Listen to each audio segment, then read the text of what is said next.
Let's make a note on economic functions. First of all, we'll see what are functions. A function describes the relation between any two variables or more than two variables. It expresses the dependence of one variable on the other.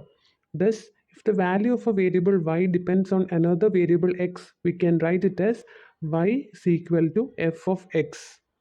ഇപ്പോൾ function എന്ന് പറഞ്ഞാൽ രണ്ട് variables അല്ലെങ്കിൽ രണ്ടിലധികം വേരിയബിൾസിൻ്റെ റിലേഷൻഷിപ്പിനെ കാണിക്കുന്ന ഒരു ഫോമാണ്. ഒരു functional form that shows the relationship between any two variables or more than two variables. അപ്പോൾ അതിൽ ഒരു വേരിയബിളിനെ നമ്മൾ ഡിപ്പെൻഡൻറ്റ് വേരിയബിൾ എന്നും ഒരു വേരിയബിളിനെ ഇൻഡിപെൻഡൻറ്റ് വേരിയബിൾ എന്നാണ് പറയുന്നത്. ഇവിടെ ഒരു എക്സാമ്പിൾ പറഞ്ഞിട്ടുണ്ട്. Demand is a function of price. Demand എന്ന് പറയുന്ന വേരിയബിൾ ഡിപ്പെൻഡ് ചെയ്യുന്നത് പ്രൈസിനെയാണ്. അപ്പോൾ ഡിമാൻഡ് എന്ന് പറയുന്നത് അവിടുത്തെ ഡിപ്പെൻഡൻറ്റ് വേരിയബിളും പ്രൈസ് എന്ന് പറയുന്നത് ഇൻഡിപെൻഡൻറ്റ് വേരിയബിളുമാണ്. It is functionally denoted as d x is equal to function of p x. അതായത് demand for the commodity x is a function of its price. X എന്ന് പറയുന്ന കമോഡിറ്റിയുടെ ക്വാണ്ടിറ്റി ഡിമാൻഡ് എന്ന് പറയുന്നത് എന്തിനെ ആശ്രയിച്ചിരിക്കും? അതിൻ്റെ പ്രൈസിനെ ആശ്രയിച്ചാണ് ഇരിക്കുന്നത്. There are so many economic functions like demand function, supply function, investment function, profit function, cost function, revenue function and many more. അപ്പോൾ ആദ്യം നമുക്ക് ഡിമാൻഡ് ഫംഗ്ഷൻ എന്താണെന്ന് നോക്കാം. Demand function expresses the functional relationship between demand of the commodity and various factors affecting it during a specified period. Demand is taken as a dependent variable and the determinants of demand are taken as the independent variables. Demand function നമുക്ക് രണ്ടായിട്ട് തിരിക്കാം. ഒന്ന് individual demand ഫംഗ്ഷനും ഒന്ന് market demand ഫംഗ്ഷനും. Individual demand function കാണിക്കുന്നത് factors affecting individual ഡിമാൻഡാണ്. ഒരു ഇൻഡിവിജ്വലിൻ്റെ ഡിമാൻഡിനെ affect ചെയ്യുന്ന ഫാക്ടേഴ്സാണ് നമ്മൾ ഇൻഡിവിജ്വൽ ഡിമാൻഡ് ഫംഗ്ഷനിൽ കാണിക്കുക. അപ്പോൾ അത് ഏതൊക്കെ ഫാക്ടേഴ്സ് ആണെന്ന് നോക്കിയതിന് ശേഷം അത് നമ്മളൊരു ഫങ്ഷണൽ ഫോമിൽ എഴുതുന്നതാണ് ഇൻഡിവിജ്വൽ ഡിമാൻഡ് ഫംഗ്ഷൻ. അപ്പോൾ ഏതൊക്കെ ഫാക്ടേഴ്സാണ്? Demand of x commodities affected by price of the good x, price of the related goods, taste and preference of the people and their future expectations. അപ്പോൾ ഇത്രയും ഫാക്ടേഴ്സിനെ നമ്മളൊരു ഫങ്ഷണൽ ഫോമിൽ എഴുതി കഴിഞ്ഞാൽ നമുക്ക് ഇൻഡിവിജ്വൽ ഡിമാൻഡ് ഫംഗ്ഷൻ ആയി കഴിഞ്ഞു. Market demand function. Individual demand ഫംഗ്ഷനിൽ നമ്മൾ കണ്ടത് ഒരു ഇൻഡിവിജ്വലിൻ്റെ ഡിമാൻഡിനെ എഫക്റ്റ് ചെയ്യുന്ന ഫാക്ടേഴ്സ് ആയിരുന്നു.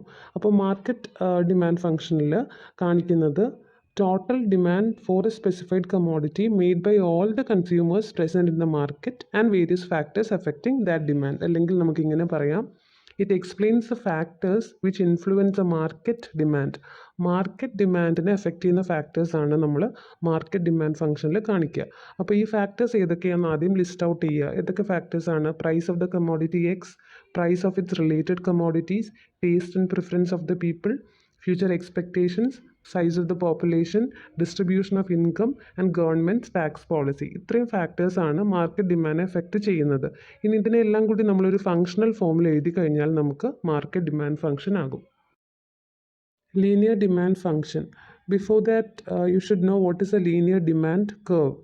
A linear demand curve is a line representing the relationship between the demand for a product and its price. ഒരു പ്രോഡക്റ്റിൻ്റെ ഡിമാൻഡും പ്രൈസും തമ്മിലുള്ള റിലേഷൻഷിപ്പ് കാണിക്കുന്ന ഒരു ലൈനാണ് ലീനിയർ ഡിമാൻഡ് കർവ് എന്ന് പറയുന്നത്. അതിനെ നമ്മളൊരു ഫങ്ഷണൽ ഫോമിലേക്ക്, അതായത് q is equal to a minus b p എന്നൊരു ഫോമിലേക്ക് കൺവേർട്ട് ചെയ്ത് കഴിഞ്ഞാൽ അതൊരു ലീനിയർ ഡിമാൻഡ് ഫംഗ്ഷനായി. അതിൻ്റെ ഡയഗ്രമാണ് നമ്മൾ സൈഡിൽ കാണിച്ചേക്കുന്നത്. അവിടെ demand changes at a constant rate with respect to the price. അതുകൊണ്ടാണ് അതിനെ ലീനിയർ എന്ന് പറയുന്നത്. കോൺസ്റ്റൻറ്റ് റേറ്റിലാണ് ഡിമാൻഡിൻ്റെ ഒരു change with respect to price. In the linear demand function Q is equal to A minus BP. Q is the quantity demanded, A is the intercept, B is the slope of the demand function or the demand curve and P is the price of the commodity. The intercept of the curve and the vertical axis is represented by A. A എന്ന് പറയുന്നത് intercept ആണ്. അതിൻ്റെ meaning എന്ന് പറഞ്ഞാൽ it means the price when no quantity is demanded. Quantity demanded ഒന്നും ഇല്ലാത്ത സമയത്ത് price എന്താണോ അതാണ് നമ്മൾ ഇൻ്റർസെപ്റ്റ് വഴി കാണിക്കുന്നത്. എ എന്ന് പറയുന്ന ഈ ഇൻ്റർസെപ്റ്റിൽ എന്തെങ്കിലും ഒരു ചേഞ്ച് വന്നു കഴിഞ്ഞാൽ this will shift the demand curve. ഇനി ബി എന്ന് പറയുന്നത് ഡിമാൻഡ് കർവിൻ്റെ സ്ലോപ്പാണ്. അത് അതിനെ ഡിഫൈൻ ചെയ്യുന്നത് എന്താണ്? It is defined by the inverse relationship between price and quantity demanded. അതായത് പ്രൈസ് കൂടുമ്പോൾ ക്വാണ്ടിറ്റി ഡിമാൻഡഡ് കുറയുന്നു, പ്രൈസ് കുറയുമ്പോൾ ക്വാണ്ടിറ്റി ഡിമാൻഡഡ് കൂടുന്നു. അപ്പോൾ ആ ഒരു റിലേഷൻഷിപ്പാണ് നമ്മൾ ബി എന്ന് പറയുന്ന സ്ലോപ്പ് വഴി കാണിച്ചേക്കുന്നത്. As different from a linear demand function, in the non-linear demand function, the demand changes at a variable rate with respect to price.